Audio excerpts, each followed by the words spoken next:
Photobiomodulation should be combined with other therapies. And if it's not, then I would ask the provider why not. And honestly, it doesn't matter what it is at this point in time. It doesn't matter if it's physical therapy, dermatology, chiropractic, general practice, gastro, endocrinology. I even have psychologists, therapists using lasers to support and stabilize brain networks while they're doing talk therapy.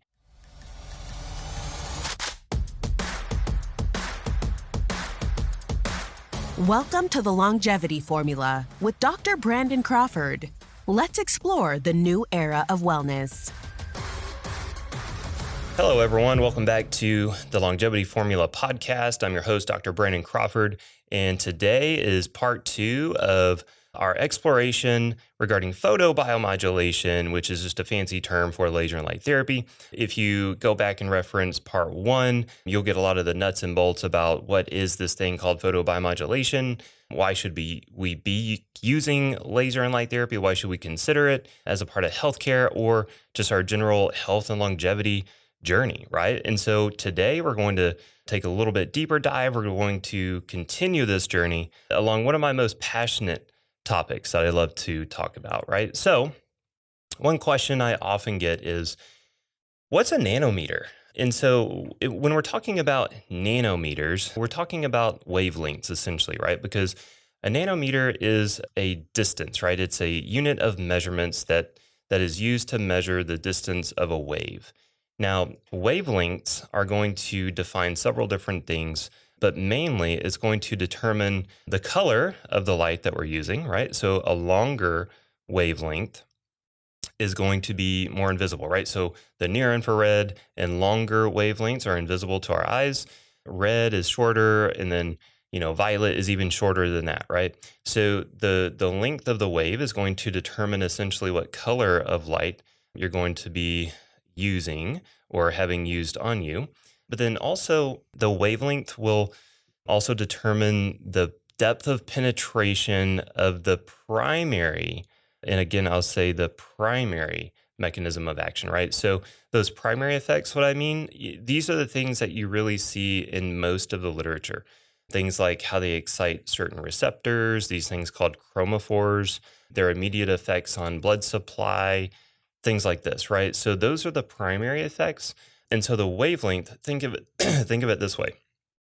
The longer the wavelength, the deeper it penetrates, right? So that's just a short and simple way to think about it. But what I want to expand on is really the photon, atomic, and subatomic interactions, right? Because there's so much more going on than this initial primary effect with photobiomodulation, right? So I want to get into those quantum discussions. We'll get into it a little bit today, but those are definitely more advanced, and we're going to explore those in later episodes, right? So near infrared, right? So depending on your reference, these are going to be anywhere from the 700 to 1100 nanometer range. These, I used to not like near infrared near as much. I really gravitated more towards red. I don't really know why. But I'll tell you this, after number 1, using them clinically, and then number 2, really diving into the research, because I had to determine what wavelengths do I want to go to market with, right? So I got to literally, design these new lasers. I got to choose anything. I could have any type of diode that, I wanted to go to market with. So many things happen within that near infrared spectrum that I couldn't not lead with it, right? So a big differentiator here is that your near infrared does seem to have a greater impact on complex 4 in the electron transport chain. And that's where exclusion zone water is produced, right? So exclusion zone water is this crystalline structure, pseudo-crystalline structure, and it's very important to understand why our cells produce this. This is definitely a different type of water. This is not like, you go get water out of the faucet type of thing. Just think of it this way. It's crystalline, or it's pseudo-crystalline like. It has a charge to it. And when it's compressed, it generates this piezoelectric effect and actually generates more electrons. So if you're injured and a cell swells, right? So you get this initial swelling. Well, this compresses that exclusion zone water, produces more electrons, and those electrons feed into the electron transport chain and gives you more ATP. So it's this self-healing mechanism. Dr. Gerald Pollack did a lot of the research on exclusion zone water. Many people will reference easy water as battery packs for our cells.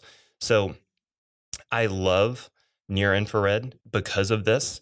I find it very, very beneficial to use near infrared, especially in more severe cases. We will start leading with infrared, near infrared, and then we'll transition into those higher frequencies like red, violet, etc. Right? But we'll typically start with that longer wavelength of light. If someone is struggling with exclusion zone water, they may have a buildup of deuterium. Deuterium is this isotope of hydrogen.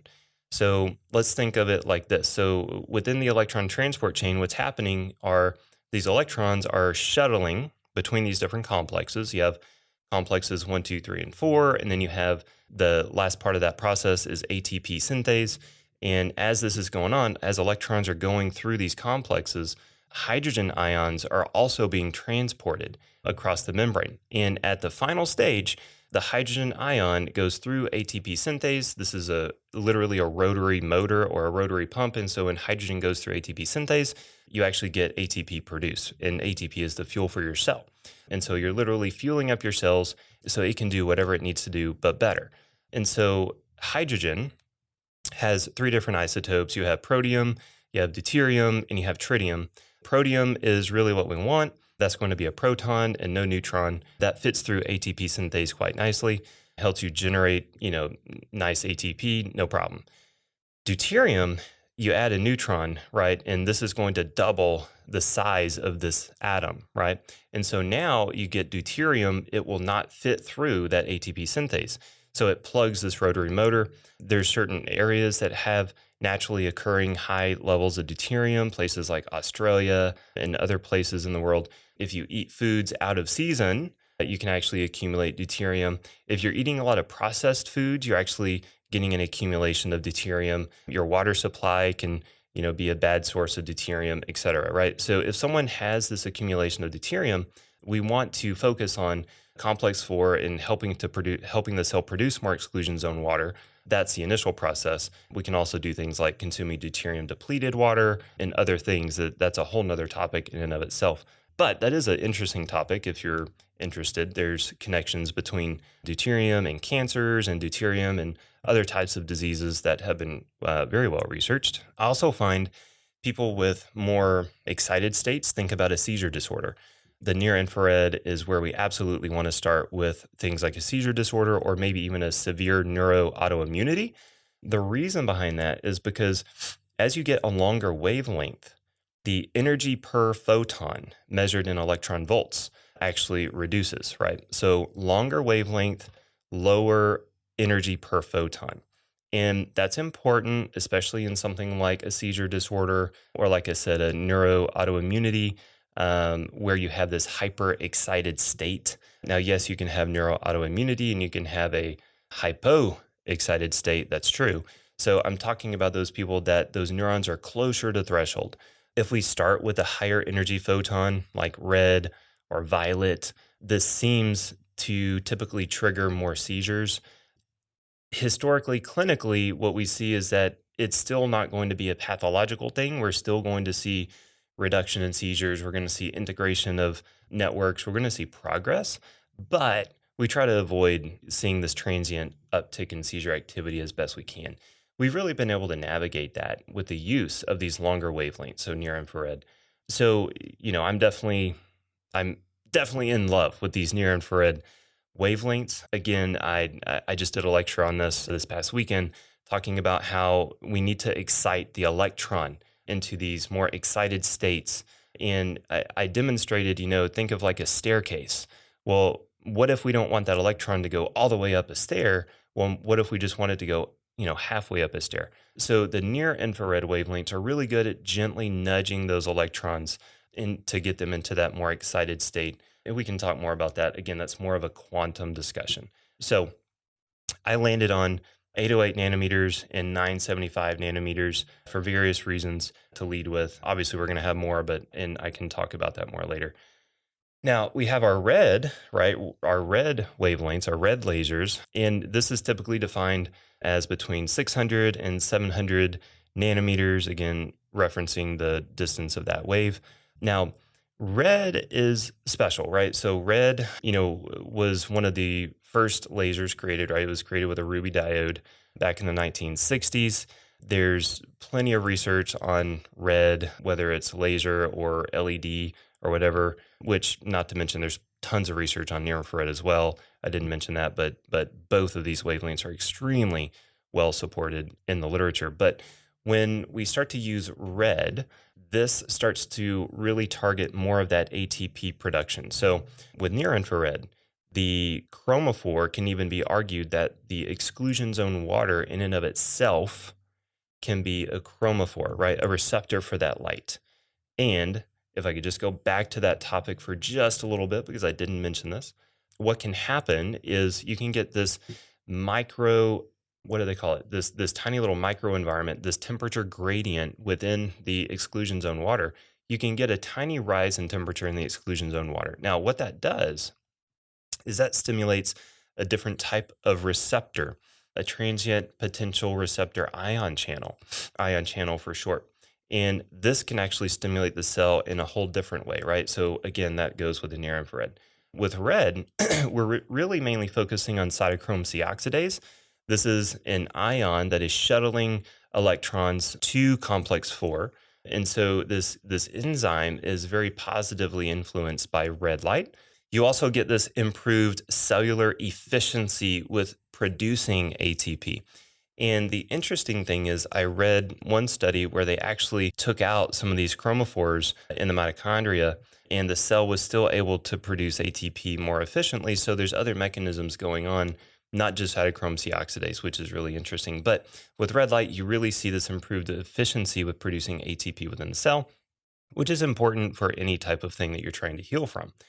Then we have our green lasers. I love green lasers, and we're definitely doing more research on green lasers, and I love them for several reasons. The wavelength is 500 to 600 nanometers. Now, within that, you have to understand one of my favorite frequencies is 528, so 528 hertz. So when you look at the color that 528 hertz or 528 nanometers produces, it's green.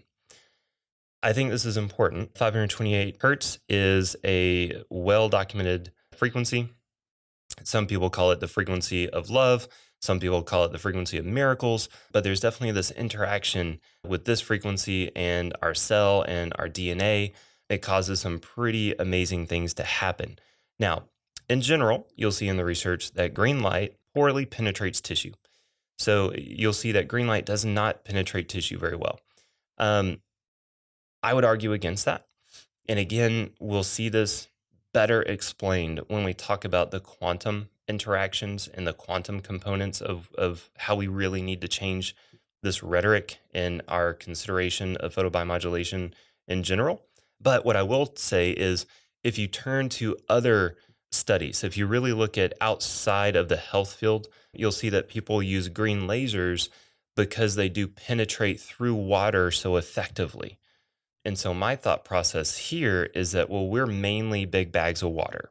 So perhaps we can use green lasers, and maybe the type of equipment that we're typically using to measure these in the lab is not picking this up, or really it just hasn't been investigated. But we can use green to penetrate and affect different receptors, different areas of the body. And I have certain areas that I'm trying to specifically influence with green lasers, because that is going to be a component of our new line of lasers. Again, more on that. Really more of a quantum discussion. Blue lasers, so this is going to be between 400 and 500 nanometers. Blue light is more so regarded for its antibacterial properties. Most people use this for skincare, dermatological issues, and that's really more so targeting the bacteria that people think, cause a lot of the acne and skin conditions.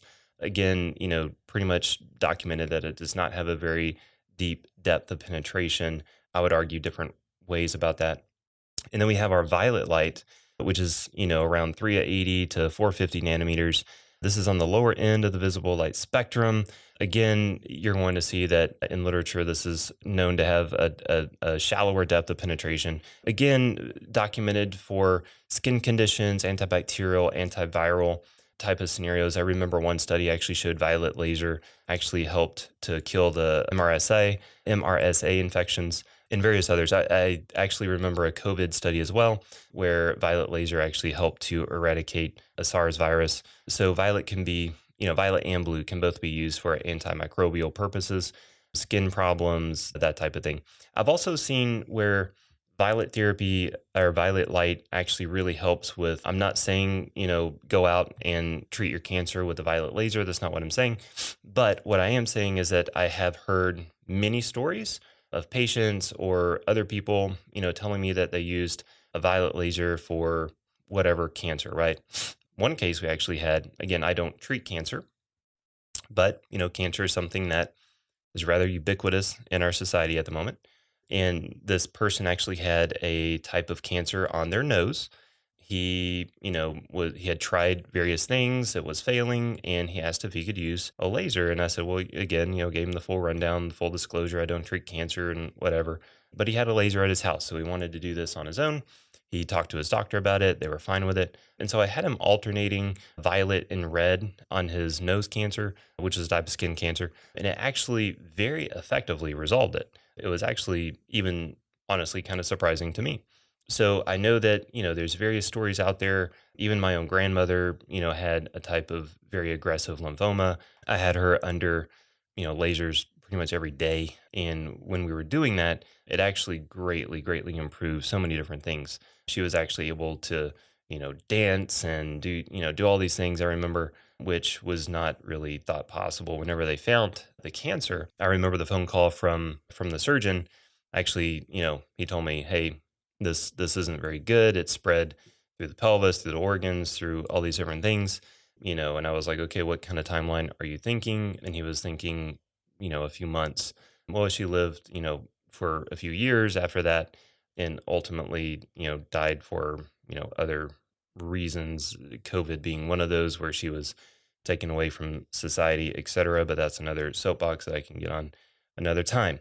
So another question here that I get asked often is, can photobiomodulation be combined with other therapies? And here's my answer. Photobiomodulation should be combined with other therapies. And if it's not, then I would ask the provider why not. And honestly, it doesn't matter what it is at this point in time. It doesn't matter if it's physical therapy, dermatology, chiropractic, general practice, gastroendocrinology. I even have psychologists, therapists using lasers to support and stabilize brain networks while they're doing talk therapy. So it doesn't really matter what the profession or what the modality or whatever it is that you're doing. The fact of the matter is that photobiomodulation will make it better. So whatever you're doing, this modality, it's safe, it's effective. It should be being combined with anything in the healthcare field at this point in time. I'm still shocked as to why it's not, just to be honest. Hopefully, we'll change that. That is a big goal. Again, there's just no reason why we shouldn't. Now, my IP, right, my intellectual property, talks about how stimulating networks or groups of cells actually raises the metabolism of that area, right? And so what that's doing, I'm calling that co-activation. What that's doing is that's changing the energy need, the energy demand on those cells and on those networks. When we do that, we actually are altering the hormetic curve, right? So we're altering hormesis, or the biphasic dose response curve. Now, we all know what hormesis is, even if you don't really understand the word. This is where, a dose of something that is too small doesn't really do anything, but then you have this just right dose that you get the best effect from, and then you have a dose that's too high and it can be deleterious. This is true for anything. It's true for water, it's true for medication, it's true for exercise. Well, it's true for photobiomodulation as well. But we also have to remember that let's just take the example if someone is sick, right? If you become ill, if you get a cold or flu or something like that, your nutrient demands change. You need more of certain nutrients. You need more sleep. You need more hydration. That means your hormesis, your hormetic curve changed. And when you look at the studies out there, they're not really accounting for many different variables in the field of photobiomodulation. Love the studies and absolutely have provided a great foundation of research. But we need to understand if we've had a brain injury or we broke a bone or we have a stomach ache or we have a virus, that changes the energy demands and the energy needs for those cells.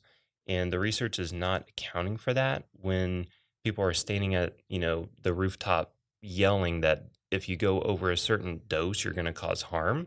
Well, that's true for that study of cells in a petri dish, or that's true of that healthy individual in that study, right? So again, those are data points and we need to understand that, but we also need to understand that if we have a disease process or if we're increasing the metabolic demands by activating a network, if we go for a jog, if we do a therapy on, someone in an office, if whatever we're doing, if we're increasing cellular metabolism, we're changing the energy demand.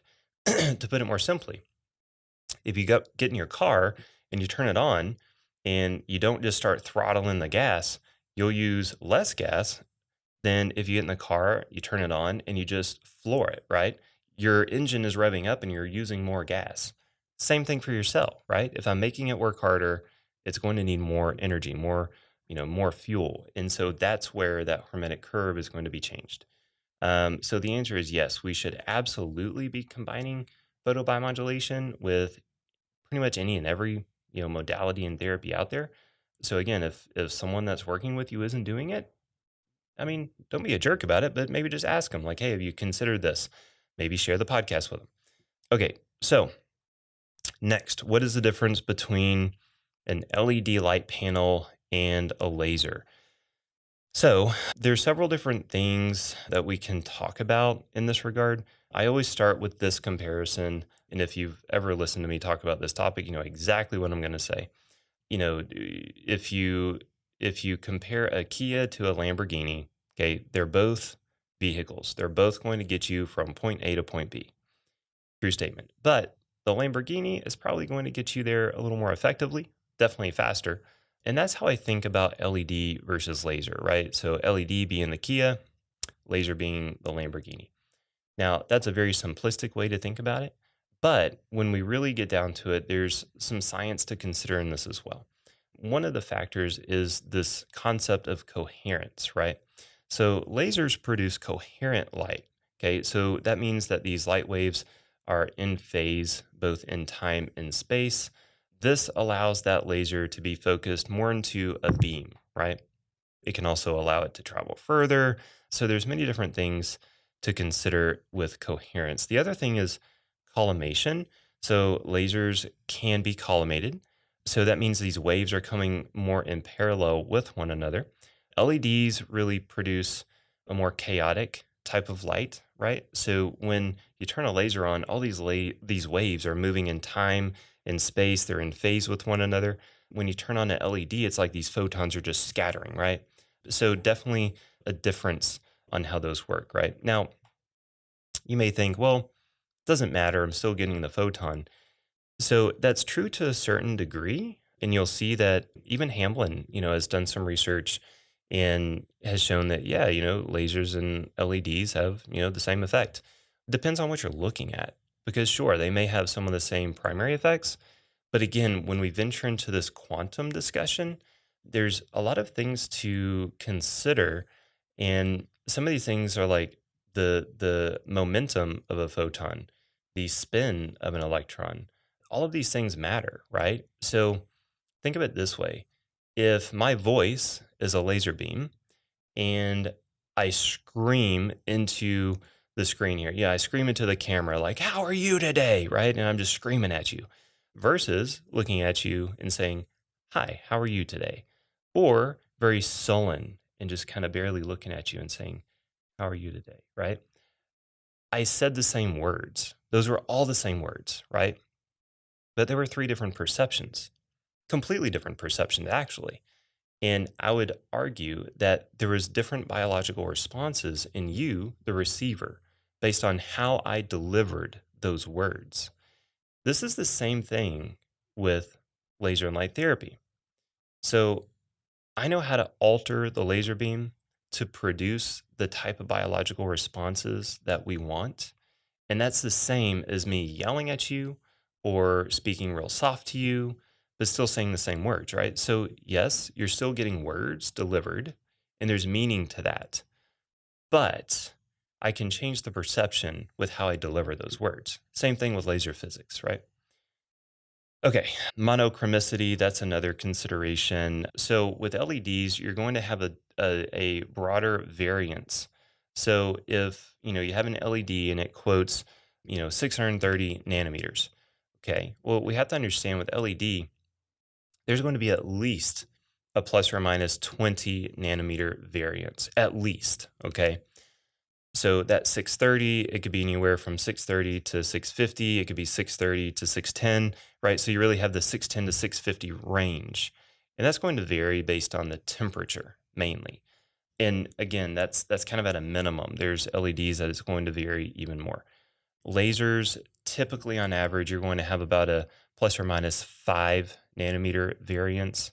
I know that we really try and minimize that even more, and we succeeded. But again, that as that laser diode, heats up, which the most of dollars spent for us in research and development is how do we keep everything cool to prevent these things. But as that diode heats up, that's going to create a variance. But if you have a good quality diode in a laser, that wavelength is not going to vary quite as much, right? So that is actually a big difference in lasers and LED.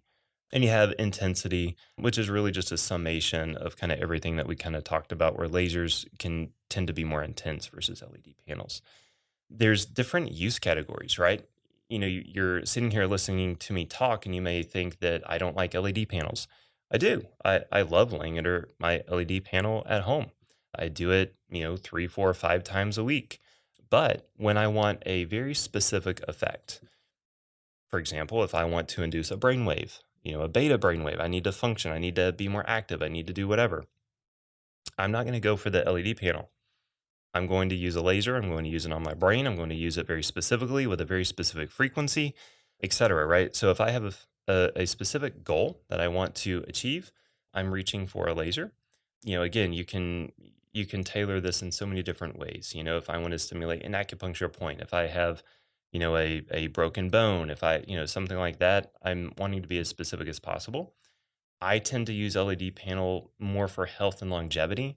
Again, those photons are still going to provide primary benefit. They're going to increase cellular energy. They're going to do all those things. So I still lay under my panel. But again, if I want to be more specific, goal directed, I'm using my lasers. Okay, so big question, is laser and light therapy really the future of healing?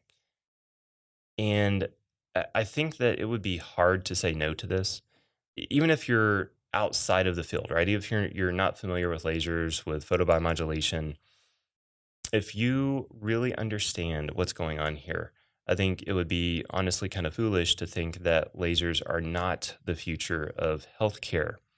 There's several different ways I can talk about this. Let's first think about it like this. This world started with photons. Whether you're faith-based like I am, and you know that biblically God created light before he created life.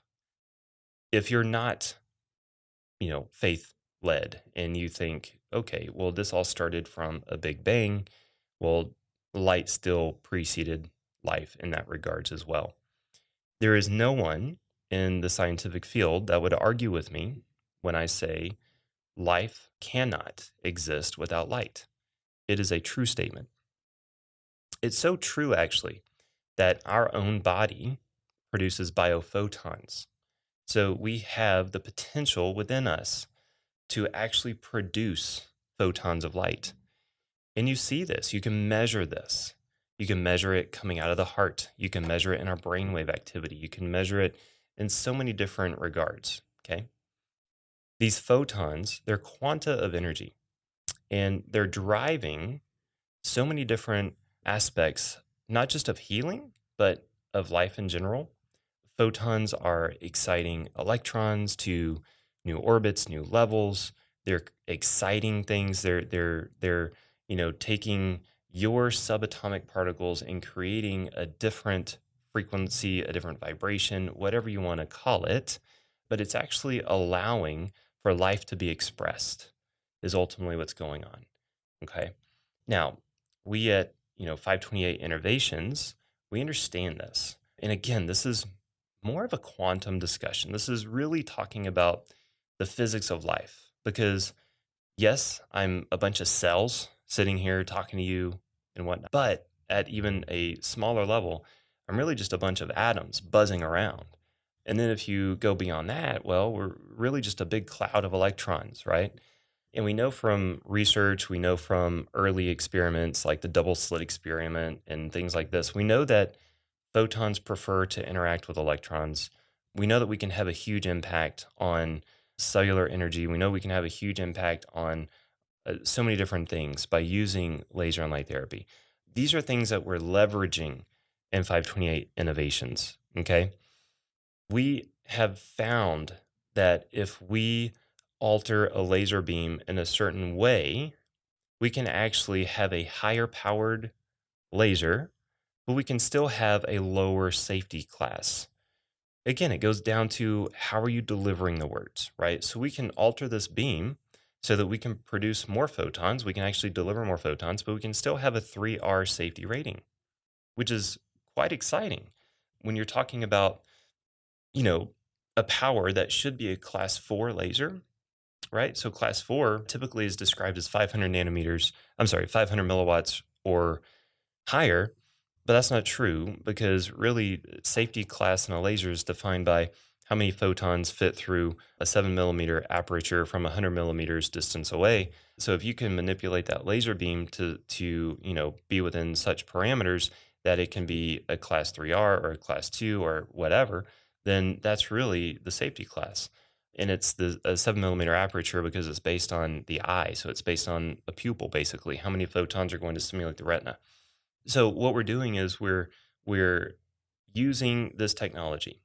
We are leveraging things like quantum physics. We're designing and we have developed these lasers that have very specific biological effects because of how we've created the laser beam. And this is proprietary technology. So I'm not going to really expand too much at the moment on what that is, but it's very exciting. It is absolutely the future of healthcare. And that's why I'm so excited about it. Okay, so I want to leave you with a quote. This is a very interesting quote, and I think it really sums up everything that we've talked about. And it says, "Dysfunction begins at the energy level, which later manifests at a cellular level, and then to an inflammatory state at the tissue level, and finally to a physiological disturbance we see in disease patterns." And ultimately, that's what we're talking about here, right? And that quote is from Light Years Ahead, One Man's Journey into Light, and that's Dr. Ward Lamb. But that's exactly what we're talking about here, right? We have to understand that we are a bunch of atoms buzzing around with these vibrational frequencies and all these things. And I know that sounds esoteric, but dysfunction begins there. And then it's going to continue its propagation if we don't stop it. And this is when it can manifest into what we call disease and pathology and all those things, right? So that's, really what I want to do is I want to change this rhetoric. I want to take us from, the discussion about chromophores and receptors and all of those things that have been discussed. And those things are very important. We need to understand those.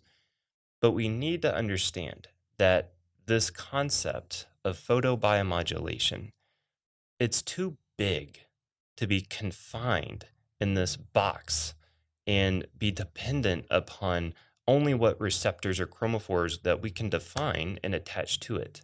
This concept is too big. We have to understand what's happening beyond that. And that's what this discussion is all about. So I'm excited to continue it. So look for more content to come out about this. But as always, thank you so much. Thanks for tuning in. If this helped you, if you think it can help others, please do share it. And again, stay tuned. We're going to be talking about this a lot more coming up in the near future.